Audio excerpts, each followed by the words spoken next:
evening. It's World PCOS Day and the beginning of PCOS Awareness Month. And I welcome you to this PCOS and fertility Q&A session in association with the PCOS Tracker app that aims to help women keep track of their PCOS symptoms. More information about which is available on their website, pcostracker.app.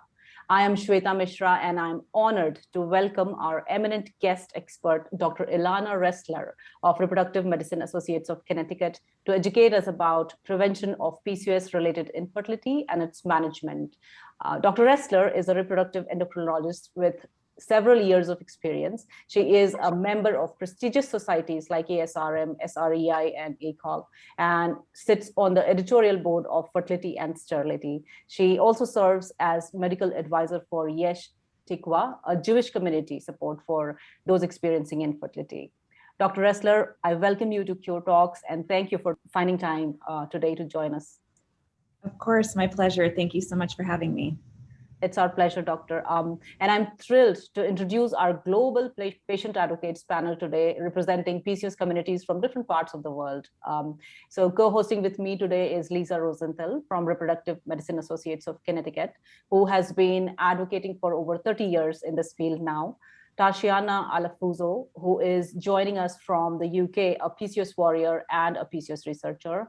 Dr. Ami Patel, who is a clinical pharmacist and PCOS advocate and is representing the South Asian PCOS community here today. Lisa, Tatiana, and Ami, welcome to the show, and thanks for co-hosting with me today. Thanks for having us. Very well. To begin with, Dr. Ressler, you are on the editorial board of Fertility and Sterility, the ASRM's leading international journal, right?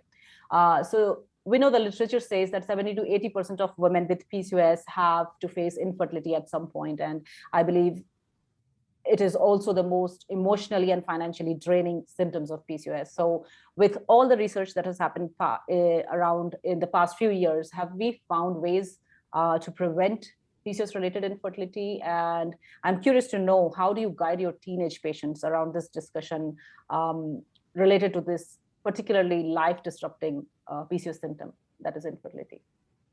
Yes. So while PCOS is so common and more, well studied, we still don't know the exact cause of it. It's thought to be multifactorial. As I explain to my patients, it really is a condition. It's not one disease that's the same for everyone. So we can definitely successfully manage PCOS, and we can, set someone up for increased likelihood of success with fertility. And so identifying it at a young age is actually one of the best things that can be done for prevention, because then one is aware of it. I see, unfortunately, many women who are unaware that they've had it their whole lives, and it's only discovered once they are experiencing the infertility and they present to us, and then, we make the diagnosis. But identifying it at a young age can be very helpful, and there are many things that can be done to, again, set someone up for success. Mm-hmm. So you said that the early diagnosis is something that is very, very crucial in preventing infertility. If you get diagnosed earlier, it's possible that you kind of, do away with that particular symptom of infertility, right? Well, it's hard to, we don't have a known way to absolutely prevent it, right? So it's ultimately has a lot to do with the menstrual cycle. And one of the key components of PCOS, as we know, is having irregular menstrual cycles, right? That's part of the diagnosis. So again, just to cover that, basic for everyone that it's diagnosed, you have to meet two of three things, right? So one is having irregular cycles. The second is having hyperandrogenemia, meaning elevated blood levels of hormones such as testosterone or DHEAS, or blood work can be totally normal, and women just may have symptoms of this, like acne or hirsutism, which is excess or unwanted hair growth. And the third being polycystic appearing ovaries on ultrasound. meaning just a certain number of follicles, right? And follicle is the structure that contains the egg. So if someone has a certain number of follicles or higher, that means it's a polycystic appearing ovary. So these are the Rotterdam criteria for diagnosing PCOS. So again, implicit and very common for most women with PCOS are irregular cycles. There are ways in some cases to make cycles more regular, but not always. So we can't, guarantee a prevention of infertility. Right. No, thank you. That's a fair explanation to that. I think I will now move on to the panel now, because we have a lot of questions from Lisa, Tatiana, and Ami, and they are wonderful questions which everyone would like to have an answer to. So I don't need to introduce Lisa like we were just discussing, but for those who don't know her, Lisa is determined to help others undergoing fertility treatment, motivated by her own personal journey, and she's been in the field for 30 years. And she's also a certified grief recovery specialist and teacher and founder of Fertile Yoga program. Lisa, welcome again, and please take over. Thank you so much. So Dr. Ressler, these were questions that I collected from people who have PCOS. The first question is, if having a baby is what I want 3 years from now, how should I try to manage my PCOS now if I'm not, so how should I manage my PCOS right now? Great question. So, yes, there are medications, which I'm sure we're going to, discuss and talk about more during this hour. But really, I always emphasize two of the best ways to manage PCOS are through nutrition and exercise. So I would, really emphasize and highlight these, looking down the road towards future fertility. These actions go a long way, healthy lifestyle, good nutrition, again, exercise. And so those are the two, best ways I think someone can set themselves up for trying a few years from then. The second part of that question was, if I'm not on birth control, I don't get my period. Does that play into your answer? Does that change your answer at all? Sure. So that, we have to think about PCOS when we're managing it as what are the symptoms that someone is experiencing. Again, there's not a one size fits all. It's different, between, the condition varies between individuals. Even for one individual, it can change over time, right? So if someone, certainly cycle regularity is a major, focus or symptom that we are assessing and want to address. So if someone is not having periods, then that is a problem, because we know it is most healthy for the uterus to shed regularly, right? We want the lining to shed on a regular basis. It doesn't necessarily have to be a perfect 28-day cycle, but at least every 3 months to maintain the health of the uterus. Because if someone is not having a period for a greater amount of time than that, it increases the risk of endometrial hyperplasia, meaning cells can be abnormal, and increase the risk of uterine cancer. So that is really, something that we want to avoid and can be prevented. And there are different ways in doing this. The most common way is to go on a birth control pill. This will regulate the cycle and has many additional benefits to managing PCOS as well. I love that. I never knew that about the every 3 months. So thank you. So the second question is, and this is straight from the patient, given the proclivity of many follicles being produced, even without hormonal or medical stimulation, is IVF a better and safer choice than IUI to avoid hyperstimulation? Very specific kind of question, but we get asked that a lot about one or the other, IUI or IVF. Sure. So, no, there's not a need for women with PCOS to go directly to IVF. Certainly, the need may arise, but it's typically not the first line treatment for those who are experiencing infertility. The main problem, right, with the cycles not being regular is that the cycle is kind of stuck in the starting gates. It's not progressing regularly, and so it's hard to know when that ovulation is occurring. So as I explained to patients, we just want to give that cycle a little boost to get it out of the starting gates and get the follicles growing. And then we follow the growth of those follicles, and we control when ovulation occurs by giving often a medication, Ovidril, where we know exactly when someone's going to be ovulating as well. And we can often start even with intercourse alone if this semen analysis looks normal, or we can add in intrauterine inseminations. But there really is not a big risk of hyperstimulation with this treatment that I just described, which is called ovulation induction.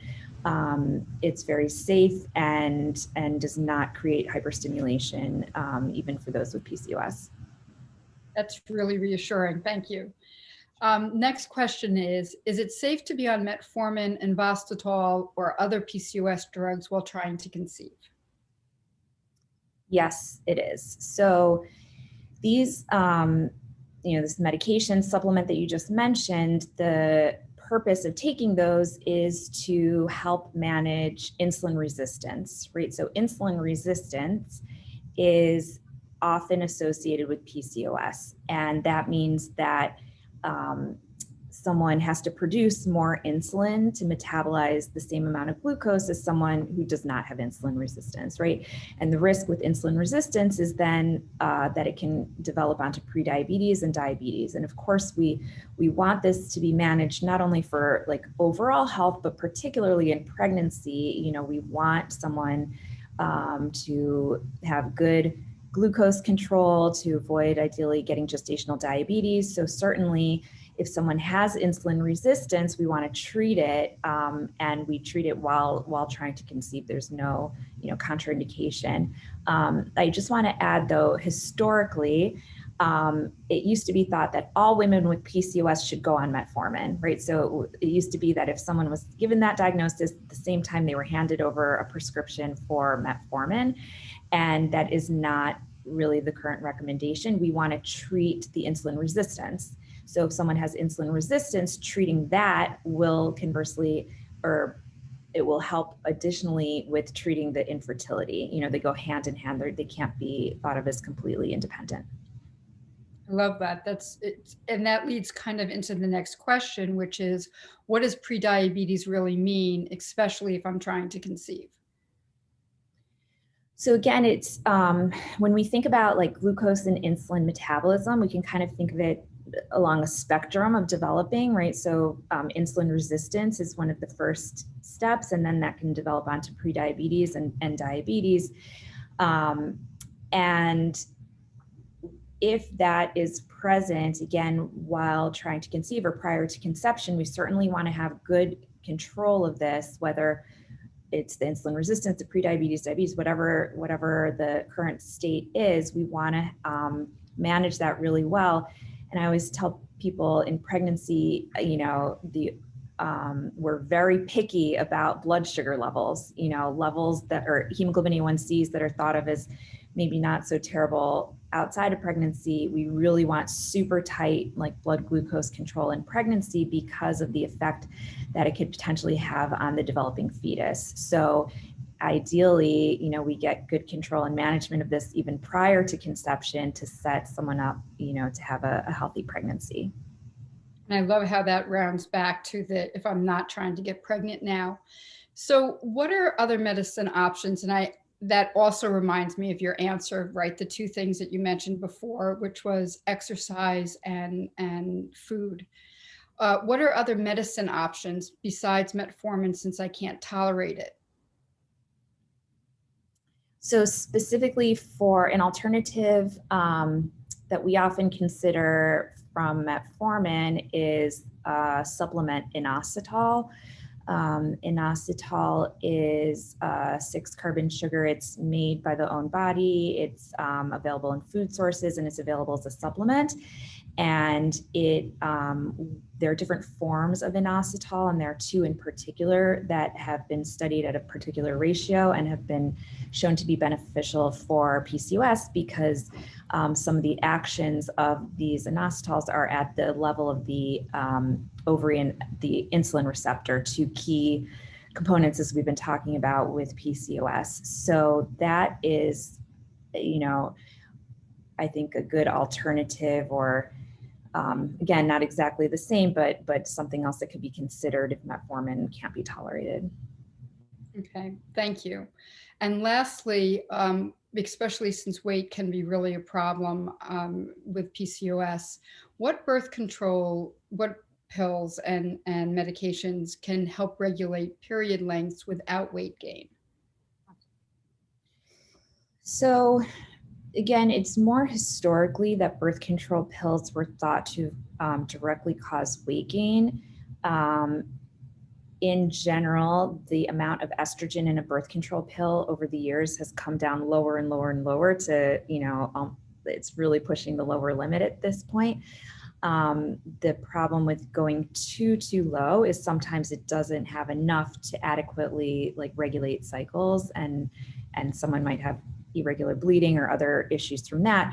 But the point is that it is not typical to have weight gain from any of the commonly prescribed birth control pills used today. I will just add, however, I think that everyone reacts or it might be sensitive to a birth control pill in a different way. So I have seen where some individuals might the pill might affect their appetite in one way or the other. So if a birth control pill is causing someone to have all of a sudden a much bigger appetite and they're consuming a lot more, then certainly in turn they will gain weight, right? I've seen conversely someone who loses their appetite substantially and actually had a great weight loss. So neither of these are necessarily good. So that person might just need to try a different pill. And there are many, many pills on the market. And so sometimes it's a little bit, trying to find the right fit for someone. But overall, I want to reassure that birth control pills are not causing weight gain. You just reassured and made a lot of people very, very happy. And Shweta, it's back to you. Thank you so much for taking the time to answer those questions, Dr. Essler. Sure. Thank you, Lisa. Great questions. Next up on the panel, we have Tatiana Alafuso. Tatiana is a PCOS warrior passionate about empowering women with PCOS to take control of their symptoms. And she's a registered associate nutritionist with Association for Nutrition in the UK and is currently working on her PhD focusing on complementary and alternative therapies for PCOS management. Tatiana, please go ahead. Thank you, Shweta. Hi, Dr. Essler. Thank you so much for taking the time to answer my questions. The first one is, how soon after stopping birth control should a patient start to ovulate before you consider perhaps giving a first-line treatment? So ovulation can resume immediately after stopping a birth control pill. So typically we would expect, that immediate cycle that they should ovulate. Generally, if someone is stopping a pill and then trying to conceive, right? I think that's the idea behind this question. Then yes, we say to try, for typically about 6 months or so. However, if they're going, weeks and weeks with no period, then best to come in sooner than necessarily waiting the 6 months. But we know that reproduction in general is quite inefficient, actually. Each month that a couple is trying, only about 15% are successful. So it often does take several months to succeed. So typically we say, if there's a known issue such as PCOS or someone's 35 or older or other fertility related matters to come after 6 months, but it can't, for the general population, we say even up to a year of trying. Thank you so much. And I guess that kind of leads into my next question, which is when many women with PCOS stop birth control, this can, as you're aware, exacerbate a lot of the symptoms of PCOS, which almost creates this vicious cycle. So what would you recommend for women that are sort of experiencing that once they come off of birth control? It's a good question and very common. And again, when thinking about how we're treating PCOS, we're treating the symptoms, right? So often it's the irregular cycles or the acne or the hirsutism that leads someone to be on the birth control pill in the first place. And the birth control pill is kind of like a Band-Aid, right? It's managing the symptoms, it's fixing it, but it's not, again, it's not curing the underlying PCOS. So when we take away that birth control pill Band-Aid, the underlying PCOS is still there. And so you're right, often these symptoms may come back. Unfortunately, most of the treatments that are used to manage those other symptoms either prevent pregnancy, like the birth control pill, or many are contraindicated in pregnancy. So for many, we sort of have to prioritize, okay, are we trying to focus on fertility or not? And if the answer is the fertility, then often we focus on getting someone, helping them conceive. And we may have to put some of these symptoms on the back burner. Not to say that they're insignificant, but again, unfortunately, the conventional treatments for them, many of them can't be used in pregnancy. So interesting. I didn't know that. Thank you. And I guess that sort of leads into my next question, which is with regards to if you're putting a patient on Clomid or Letrozole in order for them to ovulate, how long would you want them to be on this before you consider moving them onto another treatment such as IUI or IVF? Kind of what is the game plan in terms of for a patient who is looking to conceive? So with treatment such as Letrozole, that's the first line ovulation induction agent for women with PCOS. Again, even though we're giving the medication, it doesn't mean that, unfortunately, that we would have instant success. So again, going back to that concept that reproduction is inefficient, it often does take multiple tries, even when receiving a medication. So when using Letrozole, for example, in a woman who is the sort of gold standard situation, right, under 35, a good uterus, good fallopian tubes, good sperm, chance of success is up to about 20% per cycle with use of the Letrozole. And so that's sort of a best case scenario. I don't tell anyone, oh, your chance is like 40 or 50%, per cycle. Now that's per cycle, but then there's also the idea of cumulative success, right? So the more you try something, the more likely you are to succeed. That sort of peaks the cumulative success around the 3 to 4 cycle time frame. So typically we want to try something about three tries or so.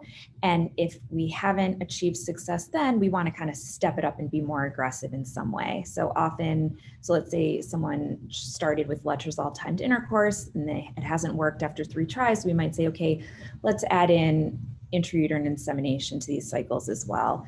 And if we aren't successful after 3 tries of that, then IVF would likely be the next step. Now, I always tell patients these are not rules written in stone. We are flexible. If someone does 2 cycles and they feel like they just want to, be more aggressive and move on to the next, fine. Or if someone has done 3 cycles and they're not quite ready for that next step, fine. But we don't want to do the same thing over and over and over again, like 10 times and expect a different result. We want to be proactive about this. So that's how we sort of, gauge when to move on to the next step. Right. Tatiana, I just have one follow-up on Clomid.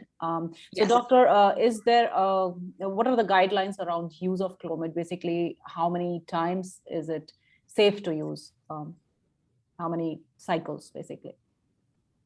Yeah. So we don't have, an exact limit. These medications, the way they work, both Clomid and Letrozole, is their mechanism of action is to lower and estrogen levels, and then the brain makes a little bit more of the FSH, follicle stimulating hormone. And that FSH is the hormone that drives the growth of the follicle each month. So again, going back to that idea that women with PCOS, they're stuck at the beginning of that cycle, their follicles are not growing. So if we can give a little boost and their own FSH levels will increase, then that will, grow the follicles. So we do look at, when using it, for example, we want to monitor the response. So that is one of the, I guess, benefits of coming, being treated by a specialist in fertility, is that we really are monitoring every aspect of this. And so after the Clomid is taken or Letrozole is taken, then someone comes back into the office for ultrasound and blood work, and we see, okay, how have they responded? Because women with PCOS are at increased risk of having resistance to these medications, more so to Clomid than to Letrozole. So unfortunately, sometimes women are just, kind of handed over some Clomid and said, okay, take this, starting on day 3 of your cycle for 5 days, and then let us know if you're pregnant. But they might not even be responding to the medication. So certainly, we want to monitor that and change the course if that's happening. Right, definitely. Yeah, I know every case is different, right? So yeah, that's what I wanted to know, basically, when does it get unsafe to use Clomid, basically. Thank you for answering, Dr. Tatiana, please go ahead. Sorry to interrupt with your question. No, not at all. That was a great question. Would you recommend that a woman with PCOS in her 20s or 30s gets her eggs freeze if she's financially able to, and is thinking of having children down the line? Is that something that you have recommended to some of your younger PCOS patients? What are your thoughts on that? Sure. So I think it's a good thing for all women, to consider, not necessarily specifically those with PCOS, but all, women who might be thinking that they want to have a family in the future, but they're not ready yet. And it might be, several years off. Now, I don't necessarily think every, like 25-year-old needs to go out and freeze her eggs. We know that really age does have a big effect on fertility, right? Specifically on female fertility. So as we get older, the quantity and the quality of the eggs go down. And that statistically starts to be more noticeable in our mid-30s. So the ideal time to freeze eggs is between the age of 30 and 35. So if someone has PCOS or not, I think if they're, in that sort of age range and don't think that they'll be starting a family anytime soon, and as you said, able to afford, and it works for them, I think it is a really good option, because the idea behind egg freezing is that at a certain point, our own eggs can no longer be used, right? So once we enter into our 40s, most eggs are no longer normal in terms of the quality. Not that we can't have healthy babies in our early 40s, but it can be a little bit more challenging to find those, good normal eggs. And by mid 40s, it's almost impossible with our own eggs. And at that point, the option really is to use someone else's eggs, donor egg, right? But if someone had frozen their own eggs at a younger age, then they have those available to use at that point, before, considering use of someone else's. Thank you so much. And just my last question is kind of more anecdotal than evidence-based, but in your practice, have you seen women with PCOS who have been able to get pregnant without any kind of intervention? And if so, how many, kind of roughly the percentage? Sure, it definitely can happen. Absolutely. Not all women with PCOS need assistance with conception.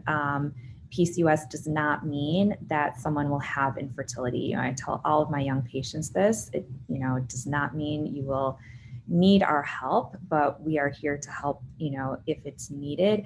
I have sort of a a biased population, right? Because it's those who are having difficulty who I do generally see, and not the ones who aren't. So I probably don't have like a good percentage to give you on that, but I do see, I have a patient who during her diagnosis was PCOS, her cycles were irregular. She was doing her diagnostic testing with us. And we saw during one of the tests, she actually is growing a follicle. We pointed this out to her. We said, go ahead, try, it looks like you'll be ovulating within the next, short while. And she conceived just during that, diagnostic cycle. So it definitely, can happen without our help. But again, I think if it's been 6 months or so of trying without success, then good time to come and speak with us. Absolutely. Dr. Ressler, thank you so much for answering my questions. I so appreciate it. You're welcome. Thank you. All right, thanks, Tatiana. Next up on the panel, we have Dr. Ami Patel. Ami is a pharmacist and board-certified pharmacotherapy specialist. Motivated by her own challenges, she is passionate about raising PCOS and infertility awareness, especially in the South Asian community. And she advocates through YouTube and Instagram through her messages and videos. Ami, please take over. Okay, thank you, Dr. Ressler, again, for taking your time to be with us and answer our questions. So one question I have is, you're just talking about like the infertility evaluation, like looking at the ovarian reserve, HSG scan, ovulatory function, and semen analysis. So do you recommend like women with PCOS or couples to get that done like before they want to conceive, just so they know, I guess like if they will have trouble? Yeah, so I think, certainly we do see many couples who want that information ahead of time. I would say most, we say just, give it a try, especially if cycles are happening, right? If someone really is not having any cycles and they're not having any periods, I think better to do that testing and get started with the treatment sooner rather than later, because this really means they're not ovulating at all. So no need to like wait those 6 months. But yes, I think, look, information is always powerful, right? And so the more information someone wants, we're happy to provide that. It doesn't necessarily commit someone to having to start treatment, right? We can do these tests and then they can go off and try on their own. But if we do realize, another issue, then maybe we've saved some time and can be, starting a little bit sooner with the treatment. A lot of women or couples want to know, like, why do we even need to do all these tests? If we know that the problem is that they're not having regular cycles and not ovulating, why do we have to do all these other tests? And the answer is just because one problem exists doesn't mean that another one does not.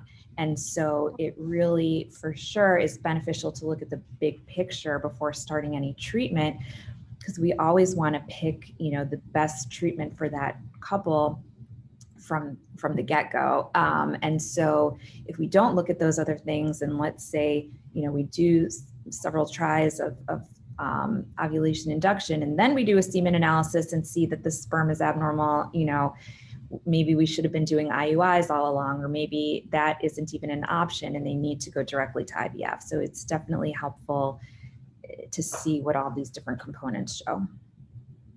Yeah, that makes sense, definitely. So say like for a couple, the results are normal, do you recommend that they try earlier than they would ideally like to because of the risk of unexplained infertility and miscarriages, which are higher in women with PCOS?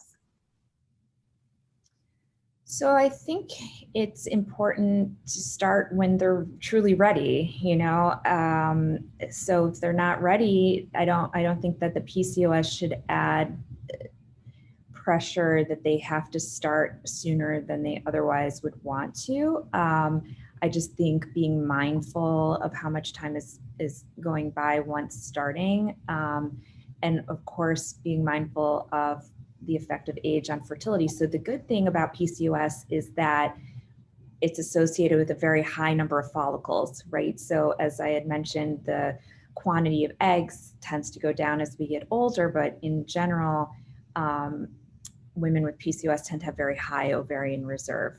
Of course, it does decline with time, as it does for all women, and they go through menopause as well.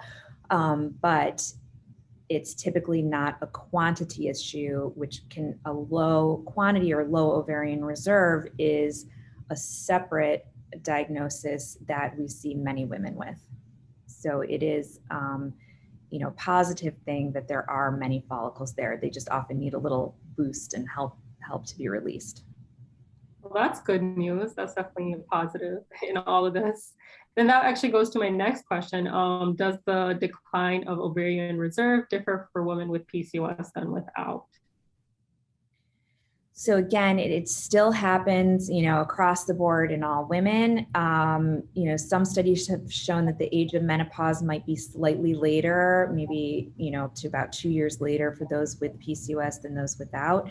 But it still happens. So we can't rely on having PCOS to have, indefinite fertility. And even if the quantity remains higher, as I mentioned, we still also have to be mindful of the quality issue, because that happens universally. We have not, unfortunately, figured out the key to stopping that process. And so as we get older, it doesn't matter, if someone leads the most healthy lifestyle, and unfortunately they will still have the egg quality decline as everyone else. So certainly if someone is, mid 30s or higher, we want to be more aggressive in terms of time.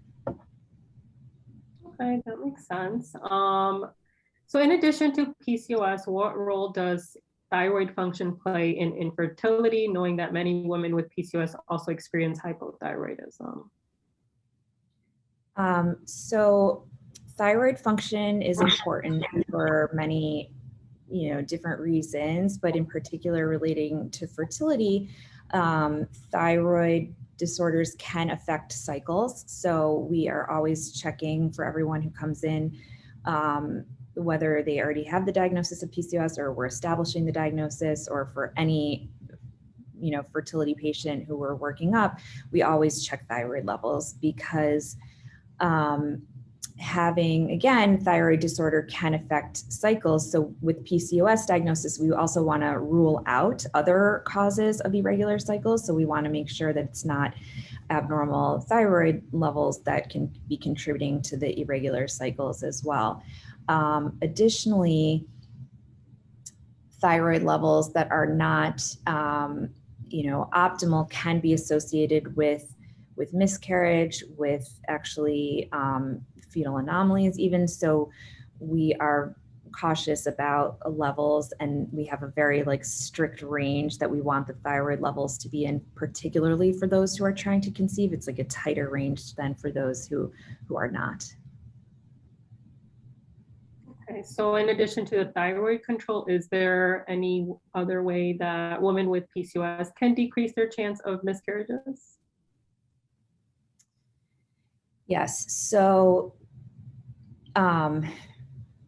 there are several different factors, right, that contribute to miscarriages. So it's hard to even, PCOS is often talked about as being associated with a higher risk, but I think it's really the component, certain components that are associated with PCOS that have this association. In other words, I don't think we can necessarily say all women with PCOS do have.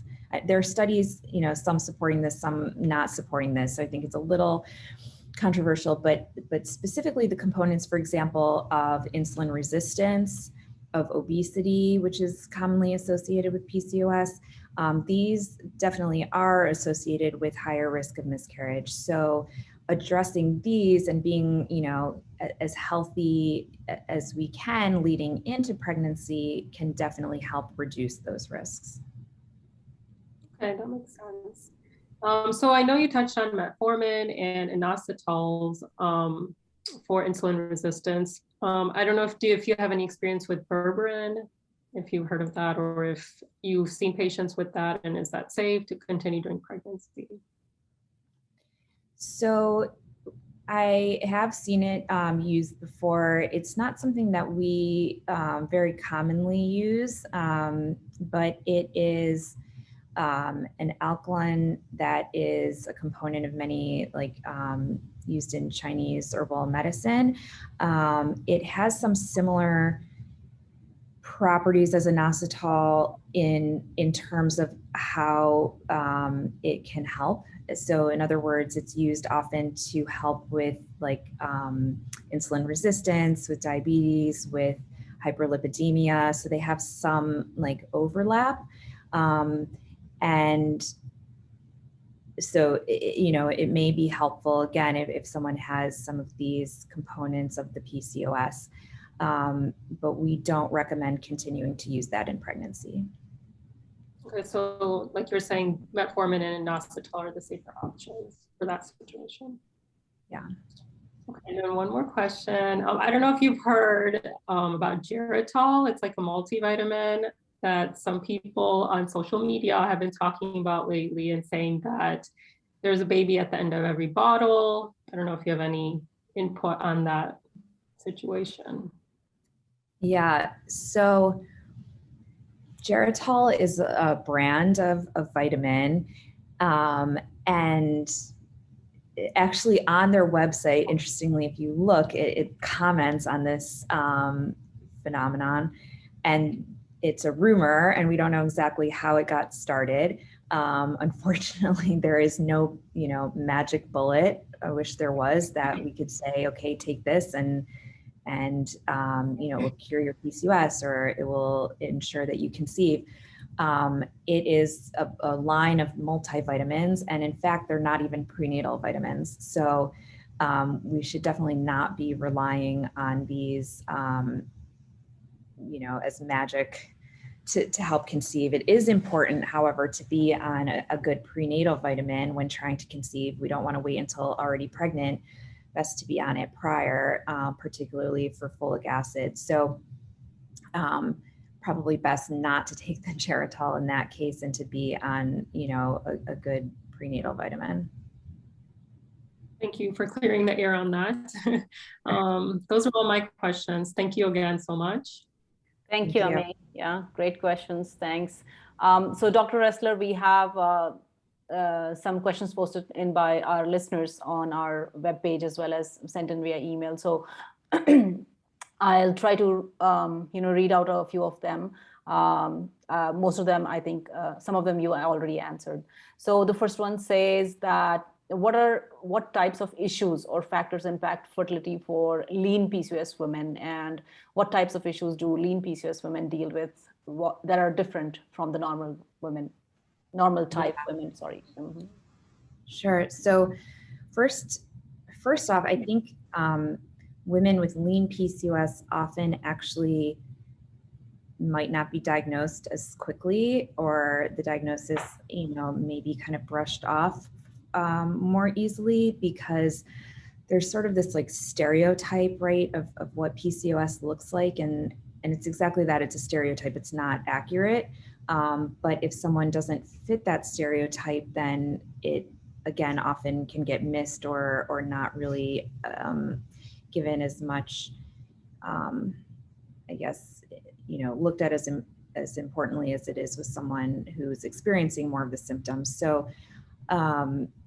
but lean PCOS are still, women are still subject to the same, symptoms, the same associations metabolically, insulin resistance, hyperlipidemia, the irregular cycles, and sometimes it can be even more challenging because weight loss often, if someone is overweight, weight loss can make a big difference. Losing as little as 5% of body weight can sometimes be enough to help get cycles be more regular. But if someone is already lean, we don't want them necessarily to try to lose weight, because we don't want someone to be underweight. They're already at a healthy weight. And so that isn't gonna, change their cycles. However, changes in diet can go a long way for those who even are normal or underweight. And so sometimes, making these modifications can go a long way. Correct. Okay, thank you. So the next one asks, what is the best way to track irregular periods? I know it's a bit hard. Yeah. That's a big challenge. There is no easy way. Therein lies the problem. When someone cycles, 1 month might be 40 days, and the next month 70 days, and then they're going 3 months without one. There is no easy way to track it. I actually discourage the LH, the ovulation predictor kits. These are those kits that you buy in the drugstore, and you have to pee on a stick every day, and it's looking to see when the LH surge is occurring. So the LH surge is that hormonal change that occurs typically mid-cycle, right, that triggers ovulation.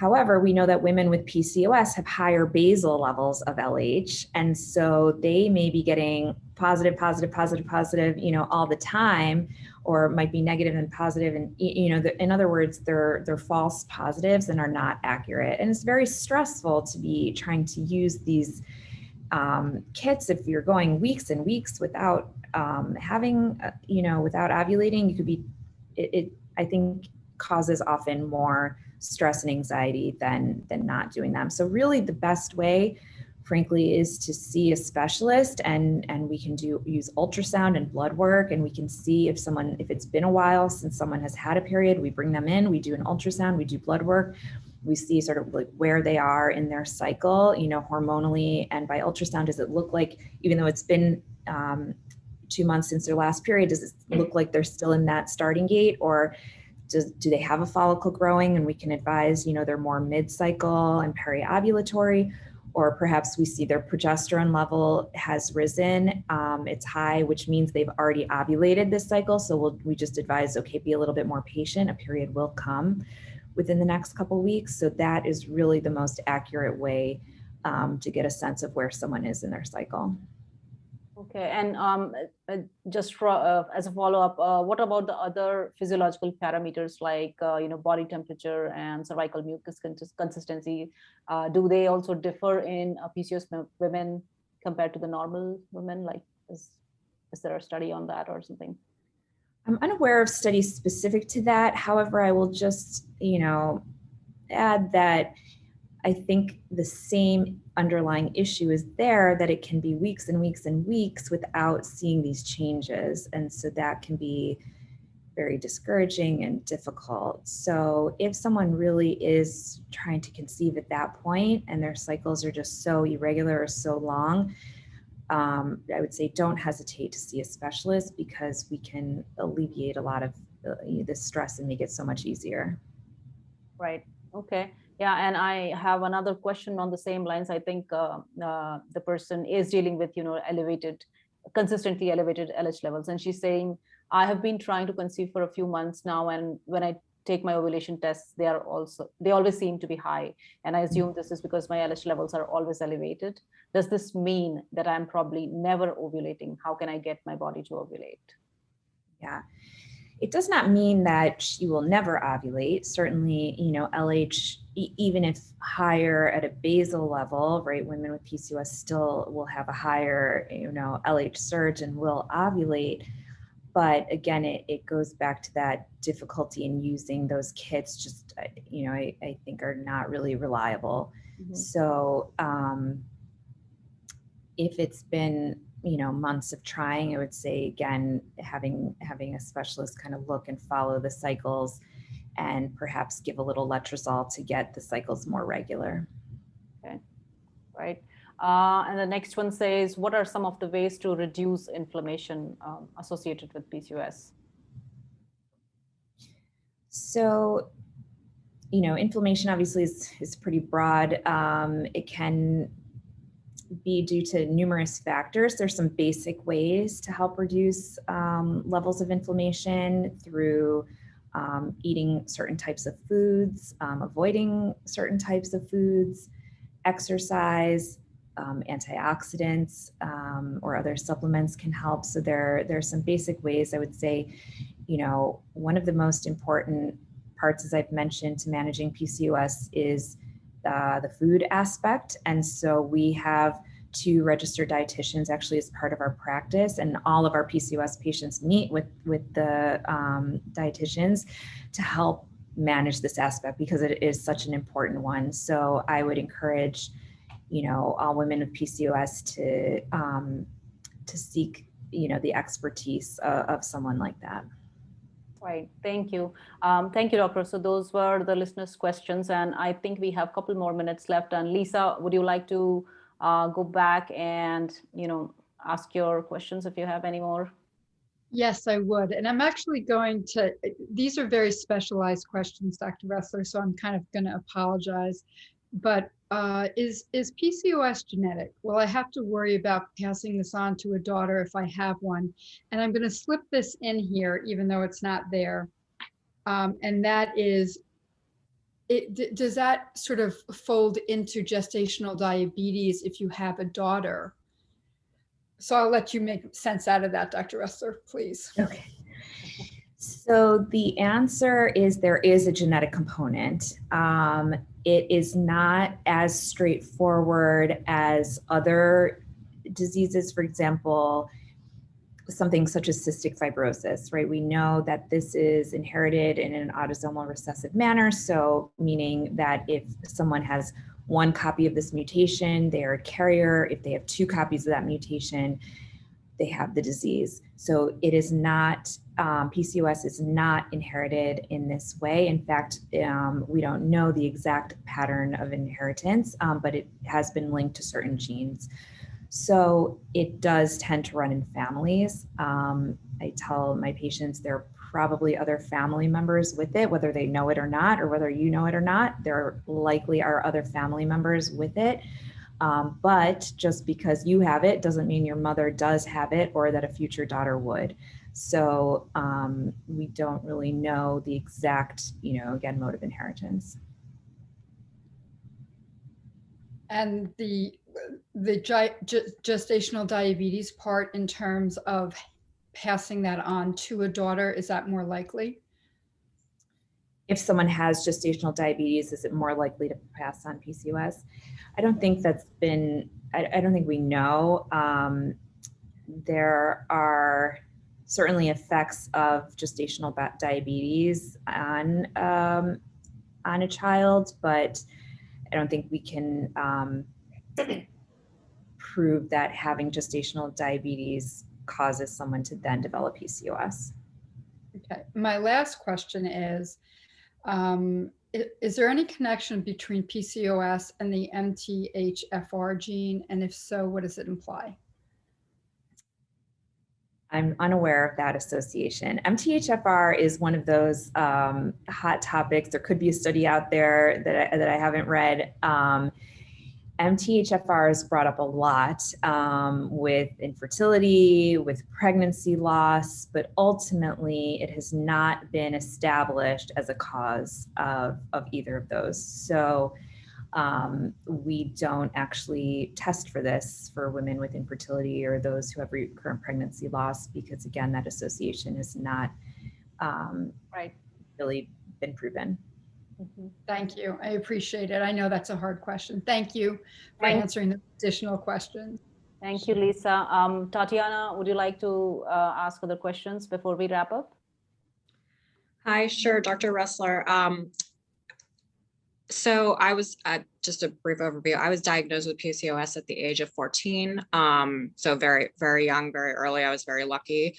But in this diagnosis, I was also very traumatized because I was told that the possibility of having children would be slim to none. And I know that I'm not the only person with PCOS who has been told this when diagnosed at no matter what age it is. So I guess I just wanted to know, what is a better way for physicians to present the information of possible infertility down the line to newly diagnosed PCOS patients, especially younger ones, without traumatizing them for life? Yeah, I'm sorry that, that was advised to you. I can imagine that would be very upsetting, or if not, I've heard some patients say they were told that at the time and it didn't really mean much at the time, but as the years passed, they came back to it and it really, meant more as they were getting older even. And it's unfortunate that that's advised. I think, the more, maybe better way of explaining it is that